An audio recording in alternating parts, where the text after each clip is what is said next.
Welcome to the African Weekly Roundup, a weekly program every Sunday here on HORUFADHI Media, where I discuss the latest news and events across the African continent. I'm Sudan Mohammed, your host and producer here on HORUFADHI Media. We hope you find this program very informative. Please like, share, and for similar content, do subscribe to HORUFADHI Media. Also, do subscribe to HORUFADHI Media Group's second channel, known as HORUFADHI TV, where you are currently watching this program and where you can find other exclusive programs, such as Behind the Scenes and Mahahisal, among others.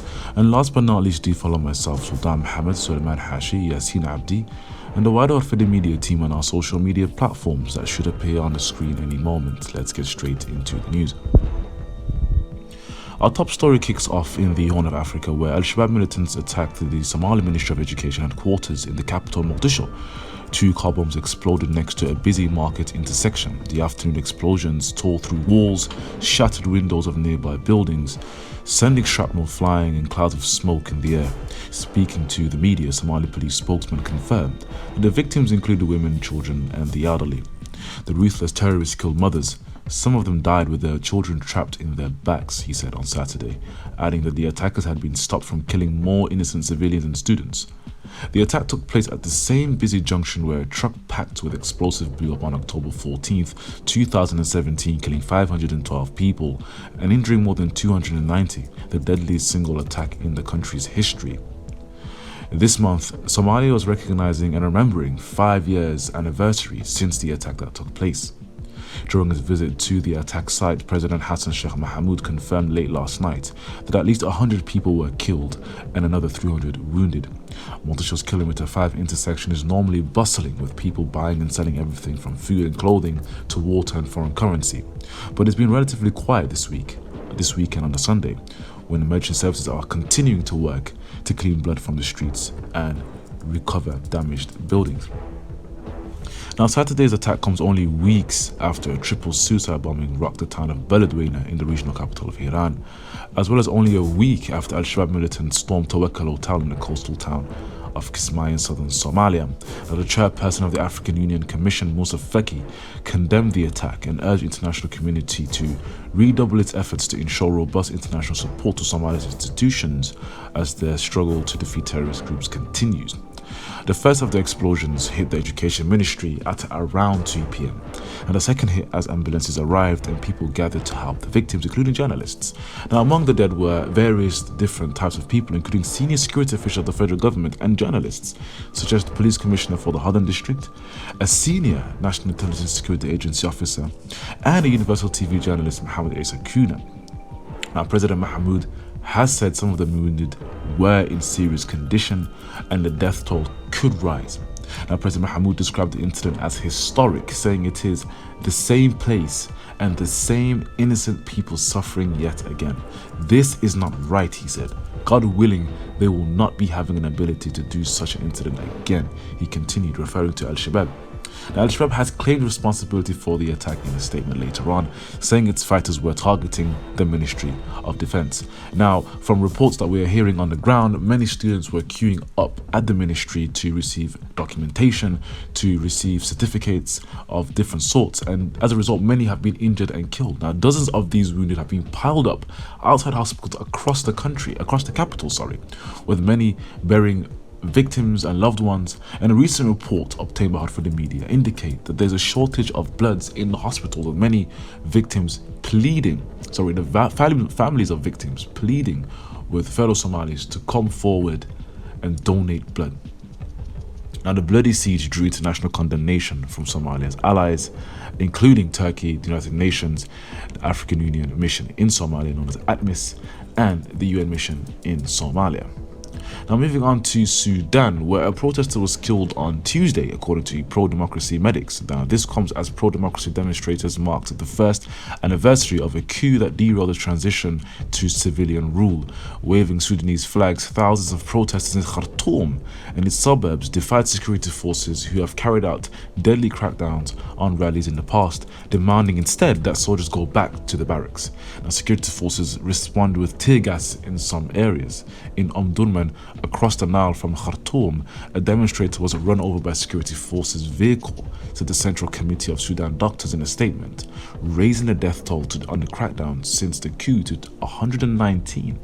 A year ago today, Army Chief Abdel Fattah al-Burhan seized power and arrested civilian leaders with whom he had agreed to share power with in 2019, when mass protests compelled the army to depose one of its own longtime autocrat, Omar al-Bashir.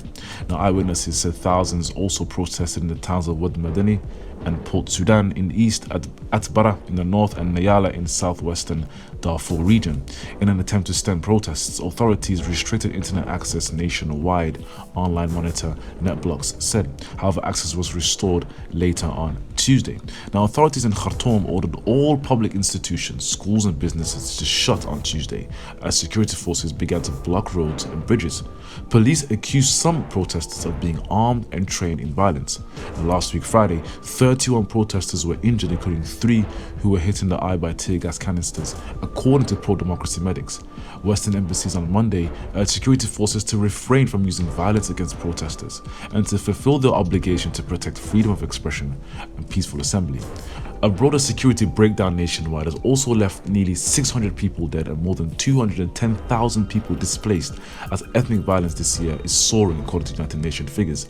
Now, Sudan is the world's 5th most vulnerable country to the impacts of climate change, and according to a 2020 ranking on the Global Adaptation Index compiled by Notre Dame University in the United States, more than 2/5 of people depend on farming for a living, and conflicts regularly erupt over access to land, water, and livestock grazing.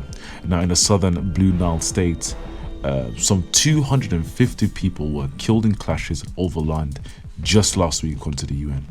For 12 months, nearly weekly protests have been met with force, and on Sunday, security forces shot dead another protester, pro-democracy medics said.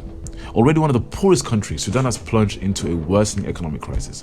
Between 3-digit inflation and chronic food shortages, a third of its 45 million inhabitants suffer from hunger, 50% increase compared with 2021, according to World Food Programme. The cost of basic food has jumped by 137% in 1 year, which the WFP says has forced Sudanese to spend more than 2/3 of their income on food alone, leaving little money to cover their needs. Many were worried that 3 years after the 2019 uprising at the top of Omar al-Bashir, signs point to a reversal of the revolution. For instance, for example, since the coup, several Bashir-era loyalists have been appointed to official positions, including in the judiciary, which is currently trying the former dictator. Now, over to Congo, where 11 people were killed on Saturday, including 2 police officers, in a crush at an overcrowded stadium concert in Kinshasa, headlined by Congolese singer Fally Ipupa, the interior minister said. The capital's Stadium of Martyrs was packed over its capacity of 80,000, and some of the crowd ended up forcing their way into VIP and reserved sections. Police have recorded 11 deaths, including 10 as a result of suffocation and crush, and 7 hospitalizations. The Minister of Interior, Daniel Okito, said in a statement. The eventual number of attendees inside the stadium vastly exceeded the number of state and private security personnel present that could control the situation. In 2022, French police evacuated the Gare de Lyon railway station in Paris after people started fires nearby in unrests ahead of a planned Ipupa concert there. Now, staying in the Congo, the Congolese government expelled Rwandan ambassador as M23 rebels captured a strategic town this week. Now, Rwandan Ambassador Vincent Karanga has been given 48 hours to leave the country in retaliation for Rwanda's alleged support of the M23 rebels in Congo's eastern provinces. The rebel group, which Congolese authorities accuse Rwanda of backing, but Rwanda denies, seized the town of Kiwanja in eastern Congo on Saturday, effectively cutting North Kivu's capital Goma off from the upper half of the province. This, in part, is due to the persistence. The Rwanda government said it regretted the expulsion of its envoy. It is regrettable the government of the Democratic Republic of Congo continues to scapegoat Rwanda to cover up and distract from their own governance and security failures, it said in a statement released overnight. 3 Kiwanja residents told media outlets that droves of fighters had entered the town without significant resistance after a short spat of gunfire on Saturday morning. A UN intervention brigade, which has been supporting government forces, said in a statement that 4 peacekeepers were wounded in the fighting. The statement did not comment on the fate of the town. The Congolese army contingent protecting the town had departed the previous day, residents said. The army has conducted strategic retreats from populated areas to move fighting away from the towns and protect civilians. Kivu's security tracker, which maps unrest in eastern Congo, said the army on Saturday retreated from the position at Rumangabu, the largest camp in the area, and that M23 surrounded the local UN peacekeeper camp and the Virunga National Park. Siadi Imal, a member of North Kivu's provincial parliament, said in a WhatsApp message, "The fall of Kiwanja and elsewhere is a national disgrace. Kiwanja is an important entity that opens direct way to Gombe," he added, talking to a Reuters journalist. Unrest in North Kivu has broken months of relative calm in eastern Congo after the resumption of clashes between the army and M23 militants.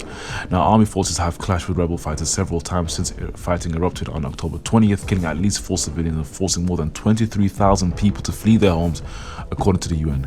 Both groups have accused the other of initiating the violence. And finally, over to South Africa, where the South African government officially recognized the new Amazulu king, Zulu, on Saturday in the first Zulu coronation since 1971. The official recognition puts an end to a lengthy legal wrangling that mirrored his succession to the throne, a battle that has played out in public and the courts. Zulu was crowned the king of South Africa's largest ethnic group in a customary celebration in August, but required recognition from the South African president to fully access government resources and support.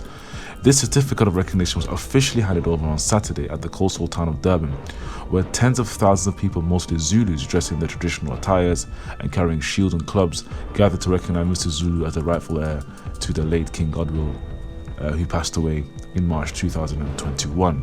Now, King Mr. Zulu reigns over a divided royal family, and the Zulu monarchy does not have formal political power, but it is hugely influential as a custodian of the ethnic group's traditional customs and land. The king controlled vast swathes of land, estimates at about 3 million hectares in the KwaZulu Natal under an entity called the Inganyama Trust. And that is all our top stories here on the African Weekly Roundup of the African continent this week. Please tune in next week for our top stories and the Weekly Roundup.